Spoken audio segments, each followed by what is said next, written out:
Hey horror fans, welcome back to Room 237. Coming at you with another Golden Age horror film from the 1940s. Going back to 50 movies collection I have. And this is 1941's The Invisible Ghost, starring Bela Lugosi. This is one of 9 films Lugosi did with producer Sam Katzman. Spooks Run Wild, Corpse Vanishes, Invisible Ghost, Black Dragons, 8-Man, Bowery at Midnight, Voodoo Man, Ghost on the Loose, and Shadow Chinatown. Those were the 9 films. Of all those, I do also have Corpse Vanishes. I'll have to review that. But the Invisible Ghost, this is one I just saw for the first time. And I have to say, I did enjoy the film. It's only 65 minutes. You know, it's one of those really short films from the 40s. The plot, I kind of mixed on. It's a very simple plot, but it takes a lot of weird, nonsensical turns. The performances by everybody are great, especially a Lugosi. 10 years after Dracula, I mean, he's still Bela Lugosi. You could tell that, you know, his physical appearance starting to change a little bit. You know, it seems to be a little bit heavier. Kind of like how Karloff looked in Bride of Frankenstein. You know, that drastic look. I don't know where Lugosi was at this point in his life, as far as, you know, his addiction and everything was. I don't think that really happened till the 50s. I could be wrong. But maybe it's just because, you know, he was already pushing 60 years old at that point. So, maybe. But anyway, so, yeah, the plot, apparently, okay, Bela Lugosi plays this guy, Charles Kessler, whose wife left him for some other guy before the film took place. And she was in an accident and is believed to be dead. But she survived, and she's being held and taken care of by the gardener of Charles Kessler's house. It's a big house that has, you know, servants and cooks and gardeners. And why the gardener's holding her there, I don't know. And she's lost her mind from the accident. You know, she thinks she's dead. She's sort of out of body. She makes her way back to... She gets out, manages to make her way back to the house. We see that Lugosi's daughter is in love with this man, Ralph. But there's a blonde woman that works at Lugosi's house that's in love with him. Little love triangle. But when Lugosi's ex-wife comes back to the house, Lugosi sees her and somehow is prompted to kill the blonde woman. He strangles her. The investigation is very quick. They think Ralph did it because he doesn't have a strong enough alibi. He's executed awfully fast. And, you know, the film does have sort of a Edgar Allan Poe kind of vibe. Like, you know, he's driven to kill because of the betrayal or the loss of his wife. And, you know, someone dear to him or loved by someone dear to him was executed for it. So you think guilt and all this stuff's going to pile on top of it? Not really. As much of it does feel like a Poe story, it doesn't really go that direction. And it's not really a mystery as to who the killer is, because we see Lugosi do it.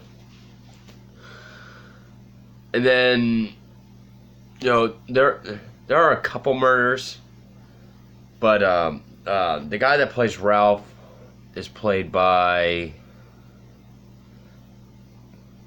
Was that him? Oh, okay. I read that wrong. Played by John McGuire. No, that can't be right. 1941. Oh, okay, it was. After Ralph is executed, played by John McGuire. John McGuire also plays his twin brother, Paul. Which I didn't know this, but I'm starting to see a lot of horror movies in the 30s and 40s have a male character named Paul. I don't know why. I don't know if it's because a lot of these have like Italian producers and stuff as well. Don't know. So, it's like Paul, Lugosi's daughter, and Lugosi are kind of trying to figure it out with this one sort of wisecracking a detective. And, the police start to say, well, I think we executed the wrong guy. Well, kind of blasé about it. And then it starts to lean towards sort of the head servant, who's this African American gentleman named Evans. But Paul decides, well, if it is him, clearly he's disturbed. Why don't we get him tested first, see if he's sane? And for some reason, Lugosi's wife is either back at the house or she's been there the whole time.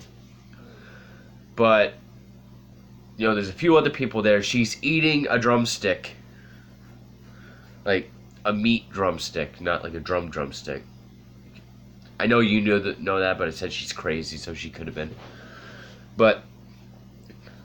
And she keeps saying weird shit like, I'm dead.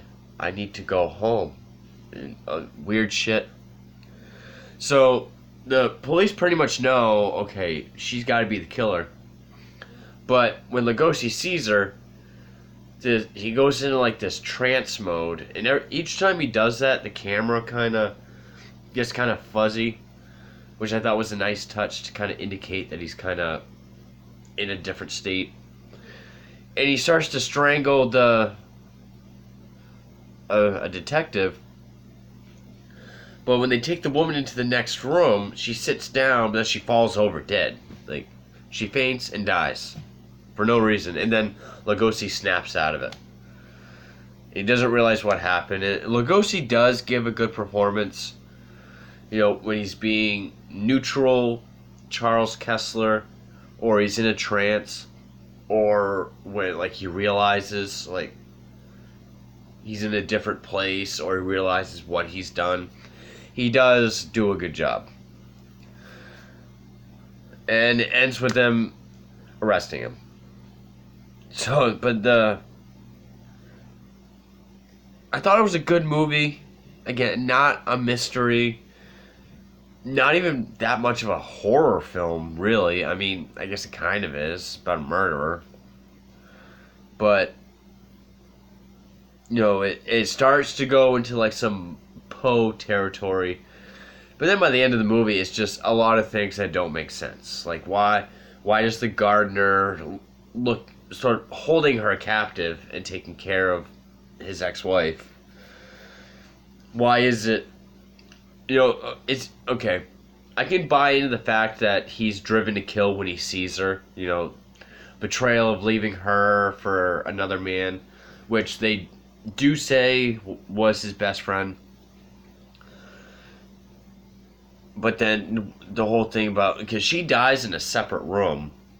So, like, he wouldn't even know about it. So, it's like, was she actually dead the whole time? Like, did she die in the car accident? But we can still see her. And that's what an invisible ghost is. You can actually see it. Because I know some movies back then had kind of confusing titles. Hell, even the film The Terror with Karloff and Jack Nicholson. No one knows what The Terror is or what that movie's even fucking about. But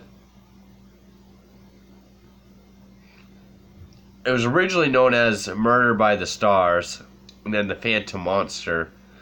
Then during filming, it was called The Phantom Killer. So, I mean, who knows? It received good reviews. I mean, I guess in the 40s, Lugosi's career was kind of teetering a little bit, or getting a little cheesier. And I guess of the 40s, this was one of his better, well-received roles. Again, still not Dracula. Even Leonard Maltin said, as great as it is, it's a far cry from Dracula. I enjoyed it. I always enjoy Lugosi. So, it really was kind of short, and I don't think it got to work out all its ideas. But anyway, that is The Invisible Ghost with Bela Lugosi. Thank you for watching.